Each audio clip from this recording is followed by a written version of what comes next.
आज मुनि प्रशांत सागर महाराज जी ने अपने जीवन के लक्ष्य को सफल बनाया, समाधि को महोत्सव बनाया, जीवन की यात्रा का आनंद लेते हुए आनंद की यात्रा कर दी। इसलिए सभी और आनंद की लहर है। लेकिन एक अच्छा साधक, प्रशस्त विचारों का साधक हमें आपको छोड़कर निकल गया। इसके लिए आंखों में अश्रु भी है, सबकी आंखें नम भी हो चुकी है। प्रशांत सागर महाराज जी के बारे में ज्यादा बोलने की आवश्यकता नहीं है। उनका प्रति जो वात्सल्य भाव था, सबके प्रति प्रेम भाव था, वही सबको उनकी चर्या बताकर छोड़ देता है। बंधु बता दिया किन्हीं श्रावकों ने विनयांजलि के रूप में कि उनके पास गुरु जी की विनय थी, देव शास्त्र गुरु की विनय थी, परंतु भले वो मेरे शिष्य हो, लेकिन मैं हमेशा उनको पिता तुल्य समझता था।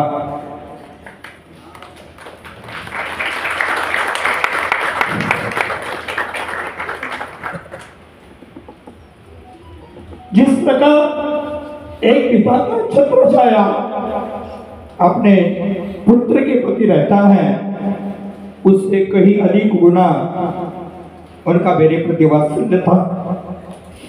भले वो बाप बन सके, लेकिन मैं पुत्र बनकर सेवा किया कि नहीं किया वह स्वयं जानेंगे।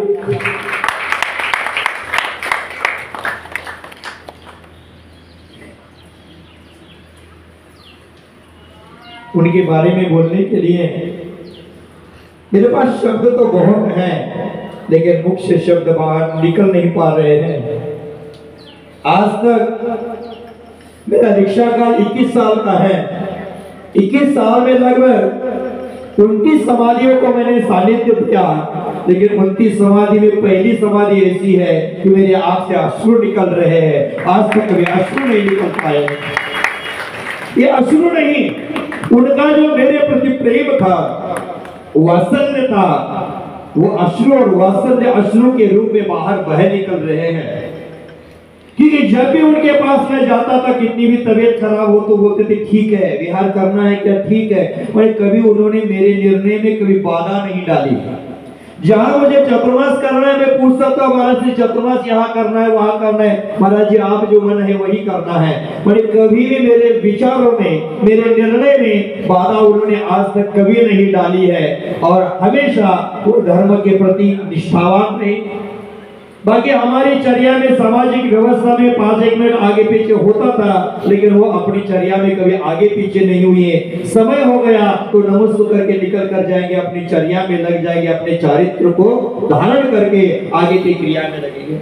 जो जो उनको जुड़ा है, जो जो उनके सानिध्य में आया है, जिनको जिनको उनका वात्सल्य मिला है, वो स्वयं जानते हैं कि वो क्या थे, वो हस्ती कौन सी थी। वो बताने की आवश्यकता बिल्कुल नहीं है। लगभग उनकी दीक्षा होने के उपरांत जब जब भी उनको परेशानियां हुई, तब तब वो अपनी दृढ़ता के साथ उस परेशानियों का सामना करते रहे। लेकिन कल की ऐसी परेशानी थी कि उसको सामना करने में कमजोर पड़ गए, लेकिन सामना करने में कमजोर पड़ गए, लेकिन उनकी साधना कमजोर नहीं हुई। वो अपने में एक चारित्र का अच्छा उदाहरण है। क्योंकि जब उनको परेशानी होती है, सामयिक बैठ गए थे और मैं अंदर में बैठा था, एकदम से आवाज आ गई उल्टी होने की। मैंने बोला क्या हुआ? सामने कोई सज्जन लोग बैठे थे, उनको मैंने पूछा क्या है, तो बोले महाराज से उल्टी कर रहे हैं। हमेशा थोड़ा उनका पित्त विकार के कारण कभी कभी होता था। मैंने बोला सामान्य से हो रहा है। दूसरी बार आवाज आई, तीसरी बार आवाज आई तो शरीर पर पूरा उल्टी हो गया था। मैंने पूछा क्या हो रहा है महाराज जी? मात्र बोले चक्कर आ रहा है और कुछ नहीं।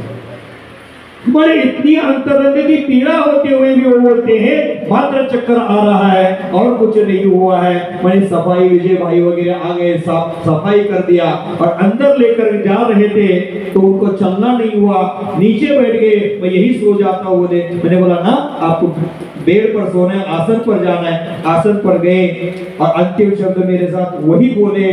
उसके बाद वाणी छीनी गई, उच्चारण मुख से निकल नहीं पाए, लेकिन जब जब भी उनके पास जाता था उनकी चर्या देखकर, शरीर देखकर मुझे प्रेरणा अंतरंग से मिलती थी। अंतरंग में एक जागृति मिलती थी कि उनके सहन करने की क्षमता क्या है, सहन करने की शक्ति क्या है। हमेशा जब विहार करता था तो मैं मेरा विचार करते करते उनका भी विचार करता था। बीच में बिहार में एक बार मुर्शिदाबाद से आके देखा, उनका एक बार मुझे ऐसा ही कुछ अनुभव हो गया। बीपी चेक कर लिया, 220 बीपी चल रहा था, लेकिन उनको कुछ फर्क नहीं पड़ रहा था। बोले मुझे कुछ हुआ नहीं है, अब बिहार करेंगे। 220 बीपी वाले व्यक्ति को डॉक्टर नींद की दवाई देकर 5 दिन सुला देता है, लेकिन ये बिहार कर रहे थे मेरे साथ, 20-25 किलोमीटर बिहार कर रहे थे, लेकिन चेहरे पर कोई शिकन नहीं। विहार करते चलते थे।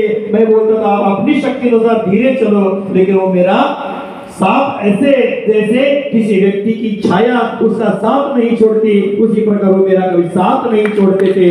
उनकी शक्ति सामर्थ्य नहीं होते हुए भी मेरे स्पीड से चलना शुरू करते थे। मैं सोचता था मैं इतना उम्र कम, मेरे से लगभग दुगनी उम्र वाले वो होते हुए भी मेरे साथ चलते हैं। तो मैं बार बार उनको कहता था श्रावकों के साथ चला करो, लेकिन वह परछाई के साथ मेरे साथ चलते थे। जो भी श्रावक उनके पास जाकर बैठे, महाराज जी ने बताया कि उनके पास बैठे तो गुआत में बोलते महाराज जी के पास जाना, मेरे पास कुछ मिलने वाला नहीं है। ये उच्च और श्रेष्ठ लोगों की पहचान होती है। उनके पास सब कुछ होते हुए बोलते थे मेरे पास कुछ मिलने वाला नहीं है। जाओ उनके पास जाओ, सब कुछ आपको मिलेगा। बॉबी ने भी पूछा था बीच में, महाराज जी से आपको कभी फटकार मिलती थी क्या, महाराज जी कभी आपको डांटते थे क्या?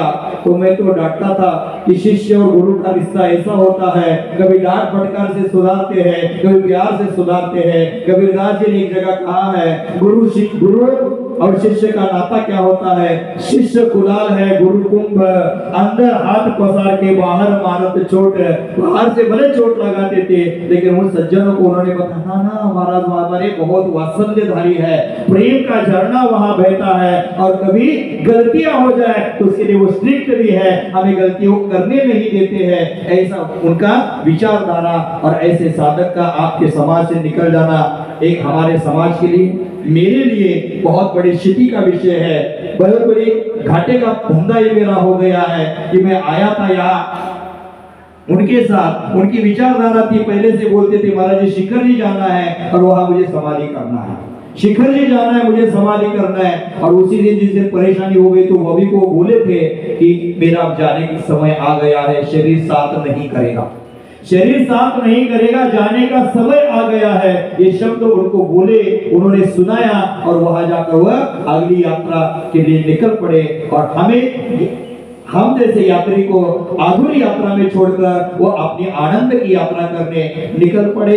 ऐसे साधक के बारे में जितना बोला जाए उतना कम है, उनकी साधना के बारे में जितना बोला जाए वह कम है, उनकी चर्या के बारे में, विचारों के बारे में, वात्सल्य के बारे में, प्रेम के बारे में, लोगों को अपनत्व करने के बारे में जितना शब्द उच्चारित करें उतने शब्द कम है। उनकी चर्या अत्यंत उत्कृष्ट रही। उनकी प्रॉब्लम बहुत थे, लेकिन कभी चेहरे पर दिखाते नहीं कि उनकी चर्या में अपने आप मग्न हो जाते थे। ऐसे साधक का आपके यहाँ से निकलना बंडेल वालों को थोड़ा कष्टप्रद लग रहा है, लेकिन बंडेल वालों को कहता हूं एक कष्ट प्रसंग बिल्कुल नहीं है। बंडेल वालों का सौभाग्य है कि 100 साल में चतुर्मास नहीं हुआ, और 100 साल के बाद चतुर्मास मिला तो 5 महीने का चतुर्मास मिला। मेरे सामने कल सज्जन श्रावक बैठे थे तो पूछ रहे थे महाराज जी का तो समाधि महोत्सव हो गया, इसको खुशी समझे कि दुख समझे? तो मैंने बोला खुशी समझ लेना, क्योंकि जहां शपकराज की समाधि होती है वहां आगम में निषिद्धिका शब्द से उसको उच्चारित कर दिया है, और निषिद्ध का एक प्रकार का तीर्थ होता है। ये बंडेल नगर आज से तीर्थ बन गया है, क्योंकि यहाँ साधक की समाधि हो रही है।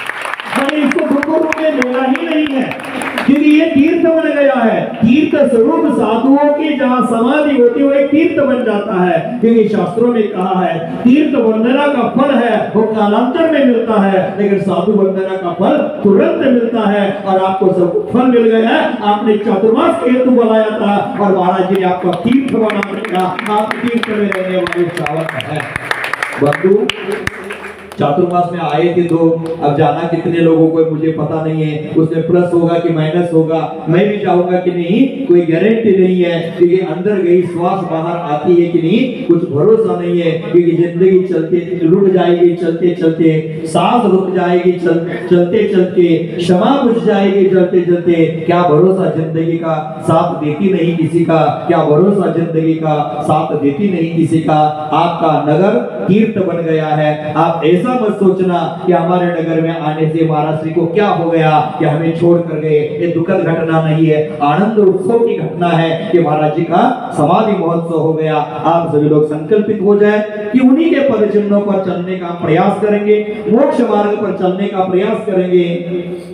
आज तक आपने उनकी वाणी कभी सुनी नहीं थी, ऐसे बैठे तो बोलते थे, लेकिन मैं कहता हूं मैं रोज प्रवचन करता था, क्लास करता था, मेरे शक्ति अनुसार करने का प्रयास करता था, प्रभावना अंग का पालन करने का प्रयास करता था, लेकिन मेरे वचनों के द्वारा प्रवचनों के द्वारा कितनी प्रभावना हो गई मुझे पता नहीं। 72 कलकत्ता में, हुगली डिस्ट्रिक्ट में, हावड़ा डिस्ट्रिक्ट में, कोलकाता डिस्ट्रिक्ट में मेरे द्वारा कितनी प्रभावना हो गई मुझे पता नहीं, लेकिन आज जाते जाते समाधि महोत्सव करके जो प्रभावना कर रहे हैं वो प्रभावना मेरे प्रभावों के सामने कुछ भी नहीं टिक पाएगी।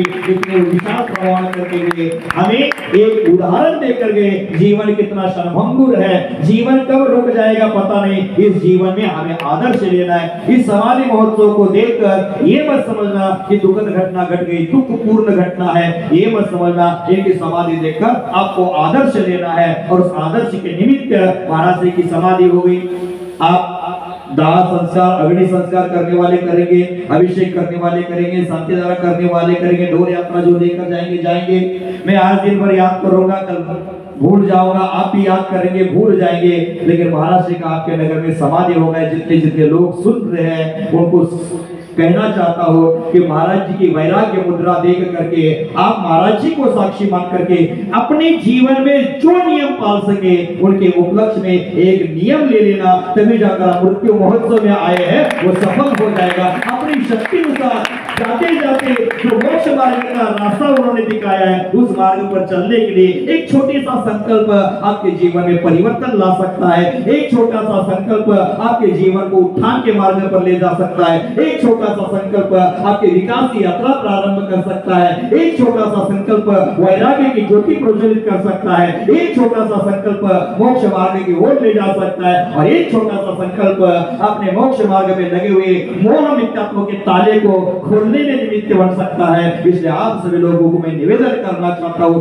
महाराज श्री की ओर से, मेरी बात नहीं मानेगा तो कोई बात नहीं, लेकिन महाराज जी की ओर से मैं आप सभी को निवेदन करता हूँ, आप यहाँ से जाते समय महाराज जी को साक्ष्य मानकर छोटे मोटे संकल्प करके जाना, आपका जीवन उत्थान की ओर चलेगा जरूर, मोक्ष मार्ग की ओर चलेगा जरूर। आप सभी को आगे की क्रिया में जाना है, आगे की क्रिया में जाना है और आप सभी लोगों को आगे की क्रिया में सम्मिलित होना है। और सभी लोगों को सूचना देना चाहता हूँ, ये दिमाग में ना सोचे कि महाराज जी के दाह संस्कार में गए थे, सूतक वगैरह लगता नहीं, ये मत सोचना, एक दिन का सूतक जरूर पाल लेना। यहाँ से जाने के बाद कपड़ा धोकर ही घर में प्रवेश करना, नहा धोकर ही प्रवेश करना, इसी कपड़ा में किसी भी मंदिर में कोई प्रवेश ना करे, शुद्धि करके ही मंदिर में प्रवेश करे। सभी दाह संस्कार के बाद जाएंगे तो शुद्धि करके ही अपने अपने अनुष्ठान आदि में शुद्धि करके ही प्रवेश करना है, ऐसे कोई ऐसे ही घुसेगा नहीं, इसका ध्यान सभी को रखना है। जय महावीर।